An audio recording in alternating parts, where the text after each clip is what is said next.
Olá, seja bem-vindo à nossa quarta aula do livro de Ezequiel.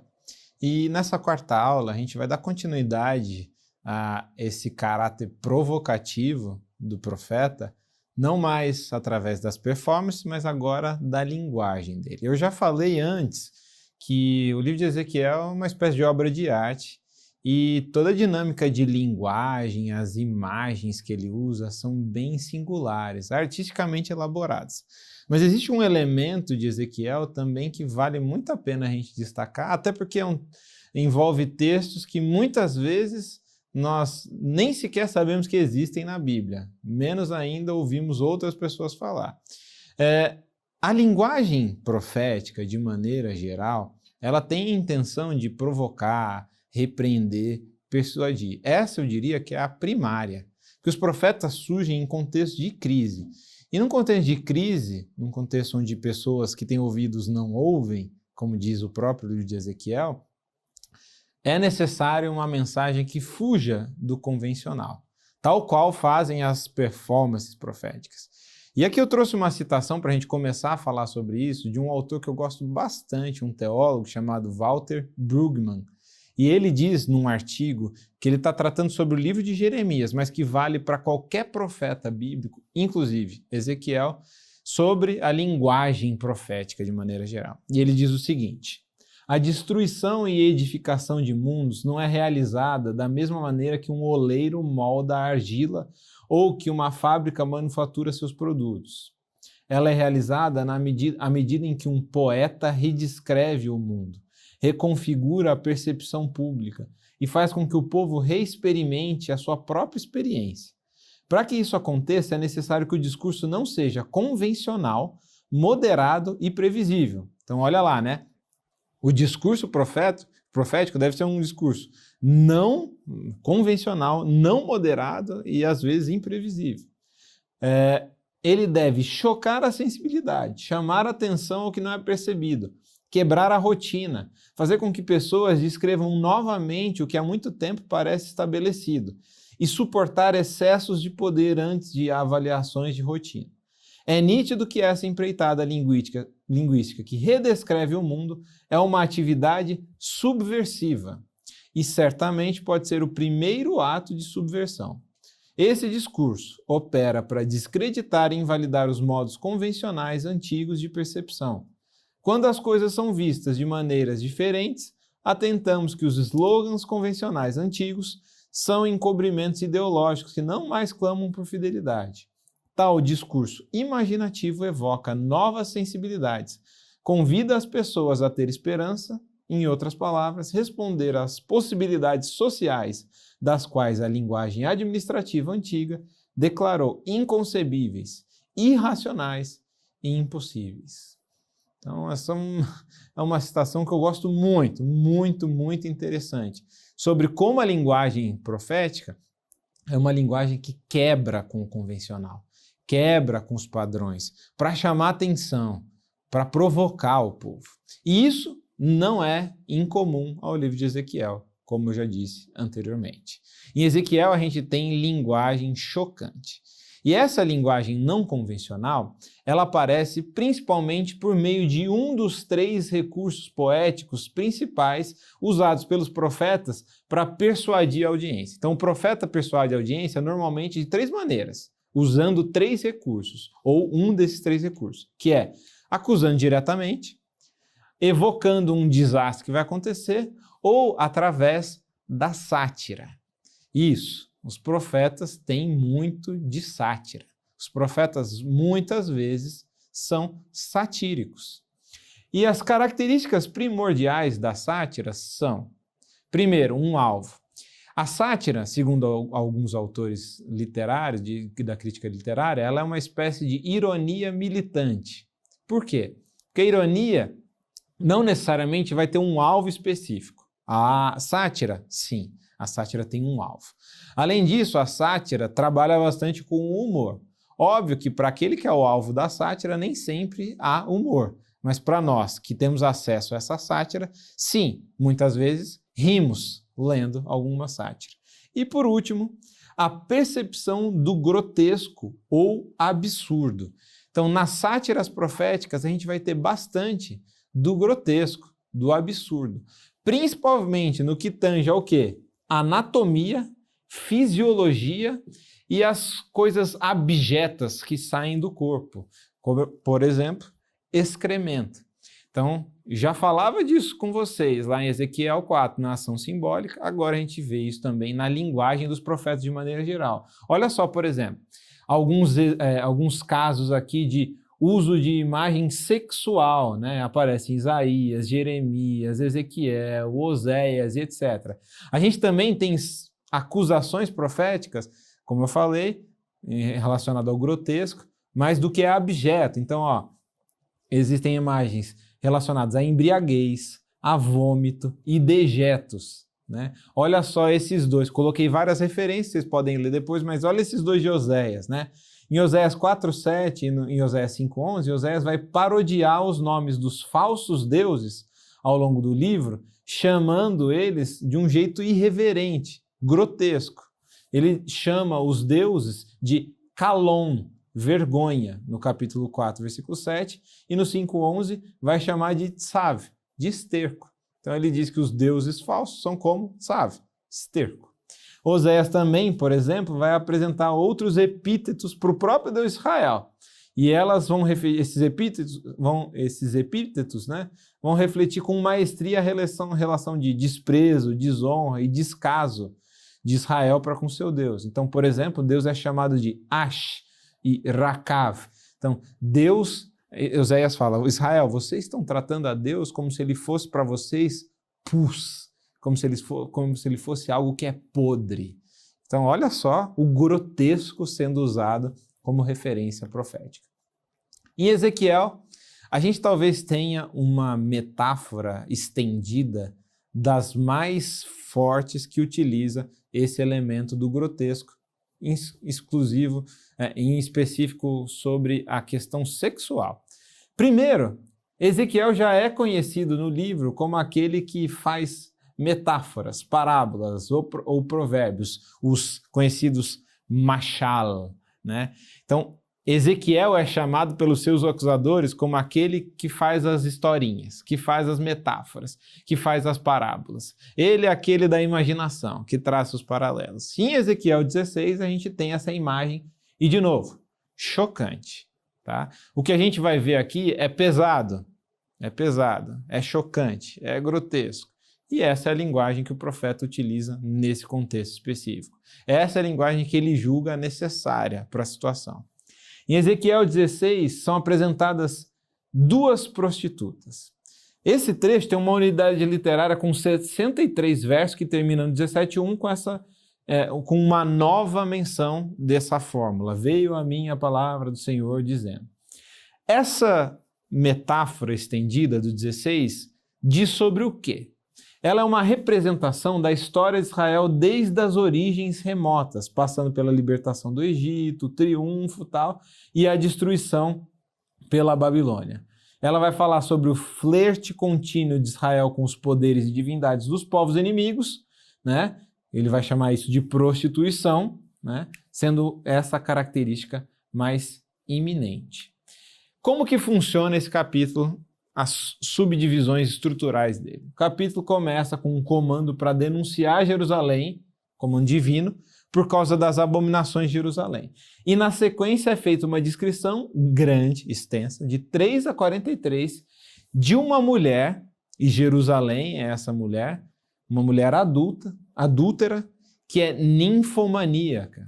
É uma mulher que, assim, nada supre o desejo dela sexual. E por fim, do 44 a 58, a gente vai ver uma comparação entre Jerusalém e as irmãs dela, Samaria e Sodoma. Então, Jerusalém como irmã de Sodoma.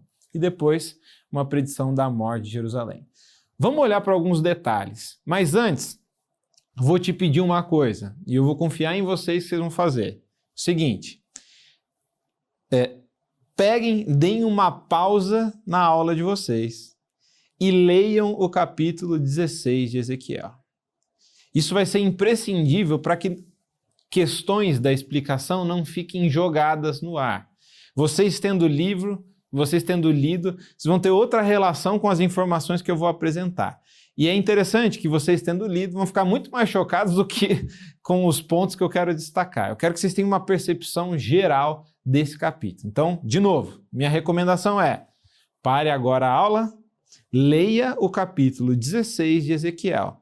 Se quiser melhorar, leia o 16 e o 23, porque o 23 também é completamente chocante. A gente não vai falar nada do 23 nas nossas aulas, mas a ideia é a mesma, a dinâmica e o meio o mesmo. No capítulo 16, a gente começa no versículo 3, essa metáfora estendida, onde é relembrada a origem de Jerusalém numa espécie de insulto etnográfico. Então, Ezequiel já começa insultando Jerusalém. Como? E diz assim: assim diz o Senhor Deus a Jerusalém: a tua origem e o teu nascimento procedem da terra dos cananeus. Teu pai era amorreu e tua mãe era eteia. Ezequiel fala que o pai era amorreu e a mãe era eteia. Por que isso é um insulto? Porque associar Israel com a terra dos cananeus e não com a terra de Canaã vai desafiar as percepções populares da tradição de Israel. Por quê? Nelas, a origem da nação vai ser associada ao chamado de Abraão de Ur dos Caldeus e ao Êxodo. Só que aqui a gente vê que Jerusalém, ela é uma filha com pais errados, como começa Ezequiel. Ela é filha de um pai amorreu e de uma mãe eteia. Mas a raiz de Jerusalém não é nenhuma delas. É, na verdade, jebusita, não amorita e nem etita. O que Ezequiel está tentando fazer aqui? A intenção dele não é descrever, né, no início, a origem etnográfica precisamente, rigor científico. Não, pelo contrário. Ele é causar polêmica, provocar. Ele quer provocar Israel. Porque cananitas, amorritas e hititas eram inimigos de Israel. Então vocês são filha, né, você, Jerusalém, é filha do que são os inimigos. Você não é filha dos pais certos. E continua. A sequência dos versículos 3 a 8 vai descrever Jerusalém como um bebê encontrado, salvo por Deus. Ele é encontrado como se fosse na sarjeta. E a gente tem aqui episódios vívidos, desde o nascimento até a exposição dessa menina. E há uma transição desse que resgata, que vê essa menina crescer e depois se torna o marido dela, né? Isso daí vai até o versículo 8. Do 9 ao 14, a gente vai ter uma descrição da beleza dessa jovem, a beleza dessa moça. Diz o texto que ela era a mais bela de todas. Diz que Deus a veste com roupas bordadas. Deus a adorna, coloca adornos nela, enfeites. Coloca adorno de prata, de ouro. E esses adornos colocados nela servem para crescer, aumentar a beleza dela, que já é gigantesca. Grande a sua formosura, porque as nações ao redor veem e ficam espantados. Daí então, de repente, no versículo 15, há uma transição. Que transição é essa? Essa mulher, essa jovem, que antes era a grande em formosura, começa a confiar na sua própria formosura. E ela começa a buscar amantes, começa a pegar todos os adornos e usar para si. E diz o texto, por exemplo, que ela fica nua. Só que a nudez que antes estava associada àquela criança abandonada, agora está associada à figura de uma mulher adúltera. Adúltera que abandona o marido para se prostituir. E continua, confiando na formosura, né? Ela agora se oferece, diz o texto, a qualquer um que passa. Então, percebam como Ezequiel está construindo toda uma história e trazendo elementos fortes, chocantes. Ele fala, qualquer um que passava, ela buscava satisfazer os seus desejos sexuais. Continua. As imagens do 20 ao 22 desses versículos são muito fortes. Por quê? Essa mulher pega todos os enfeites e faz estátuas de homens para se prostituir com elas. E além disso, ela sacrifica os seus filhos a imagens. E daí a gente tem um marcador que vai repetir, que é o verbo zaná, se prostituir. Se repete, se repete, se repete. Daí no versículo 23 ao 29, essa imagem chocante se fortalece. Por quê? Nos versículos 25 e 26, a gente lê o seguinte, E percebam, linguagem extremamente chocante. A cada canto do caminho edificaste o teu altar e profanaste a tua formosura, e abriste as pernas a todo o que passava. Gente, linguagem pesada. E multiplicaste as tuas prostituições. Também te prostituíste com os filhos do Egito, teus vizinhos de grandes membros, e multiplicaste tua prostituição para me provocares a ira. Gente, Ezequiel detalha elementos da sexualidade de Jerusalém como prostituta para chocar, para provocar fortemente a audiência. O grau de devassidão não tem o seu ápice, porque chega no fim, no versículo 31. O que acontece? E isso acontece mais para frente também nos versículos seguintes. Jerusalém não só é insaciável, como ela procura os seus amantes e não precisa de pagamento.